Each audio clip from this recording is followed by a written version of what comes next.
embrace and kiss the asphalt goodbye. This is the Demolition Derby special. And Jamie and Adam began the mental mashing with Need for Speed. Everyone on this side of the bus now. All right. On this side of the bus. Would Keanu's quick thinking have made a difference in real life? Was the moving of those passengers enough to counteract a catastrophic roll? Here it comes. So far, the movie is matching up to reality. He's getting airborne in the rear there. With the passengers in the same configuration, Adam made the turn, but only just. I won! So what's next? Well, I think we do the same turn again, except this time with the weight evenly distributed throughout the bus. Okay, we're moving ahead. This next run is it. This is where the rubber literally meets or leaves the road. Okay, we're at 10 miles an hour. We are now doing the speed turn at 50 miles an hour with an evenly balanced load, which in the movie they thought would make the bus tip over. Okay, we're at 20. If it doesn't, the myth is cleanly and beautifully busted. Okay, 30 miles an hour. It seems so peaceful, you know, you can't hear anything. 45 miles an hour. Just a bus approaching. No sign of the impending mayhem. 50 miles an hour. Here comes chaos.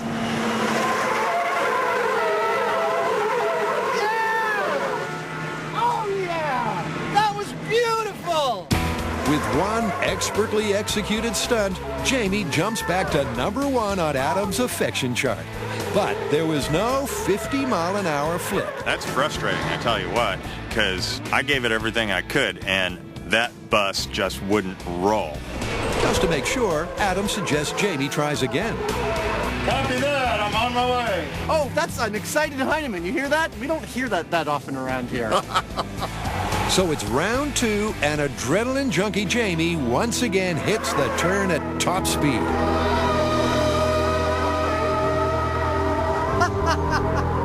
That's pretty much it as far as I'm concerned. Again, there was plenty of rock, but no roll. And with that, it's back to the shop to make the call.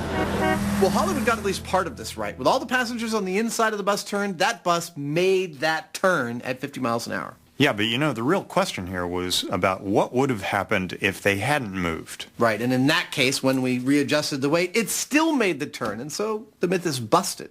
I agree, it's busted, but, you know, we can't leave it there. No, we can't. I want to make this bus obedient, and I want to make it roll over for us. Any ideas? Yeah, you know, I was looking at that bus, and I really want to RC it. You know, that'd be one heck of a thing. That's perfect. Let's flip it. Don't try anything you've seen on the show at home. We are what you call experts.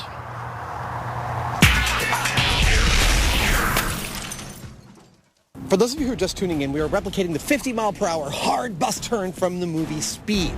The myth is that unless everybody in that bus moved to the inside of the turn for the turn, the bus would tip over. So, I've already taken a run in the bus at 50 miles an hour and successfully made the turn with the proper amount of weight equaling people on the inside of the turn. Ah, I did it! I won! Very, very good. Then we balanced out the load, and Jamie took a run at 50 miles an hour and also successfully made the turn, thus busting the myth.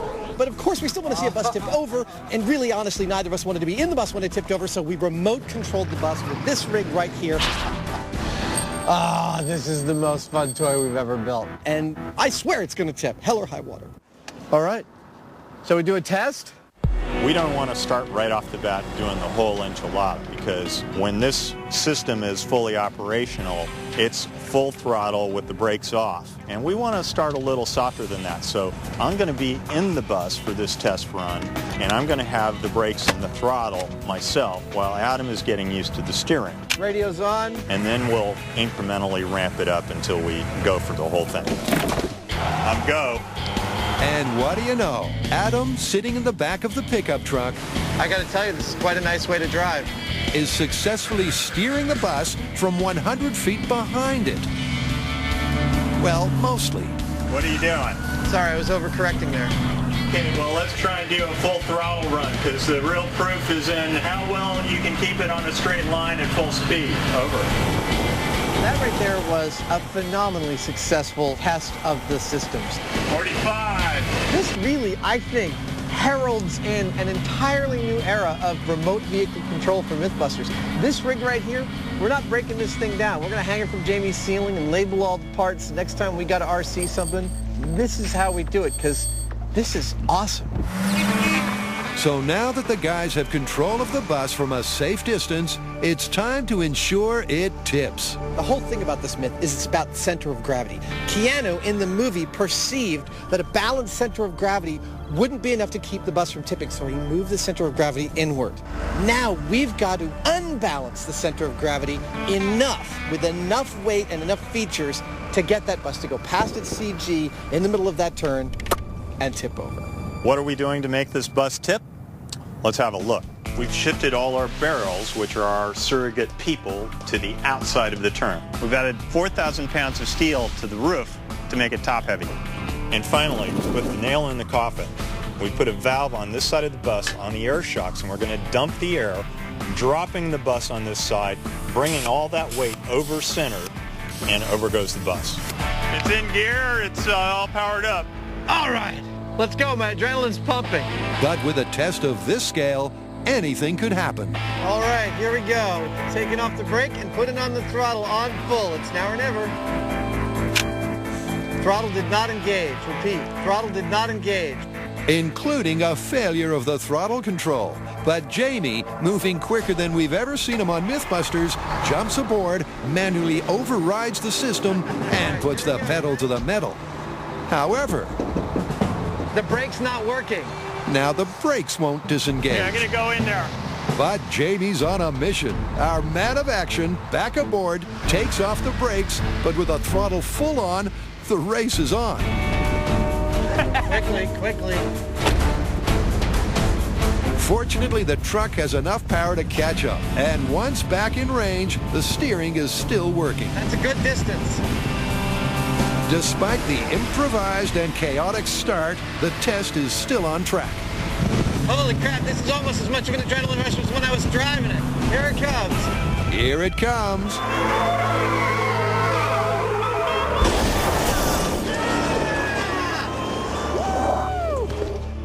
And there she goes. The full flip at 50. And here's a classic understatement. Yeah! Woo! That's cool! You could say the boys are happy. Woo, that was more satisfying than anything we've done in a long time.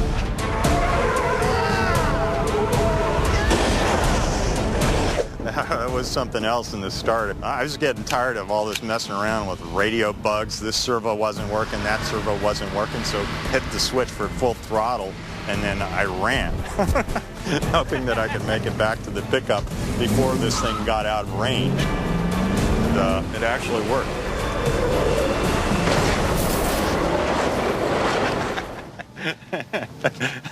Okay, go! It was a little gutsy, but hey, no guts, no glory. The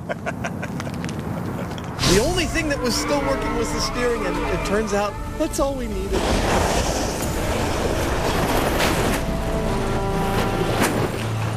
Can you tell my adrenaline is still pumping? Is everybody okay in here? Wow, it's like an action movie, dude. Yep, and this action movie myth, much like the bus, is busted.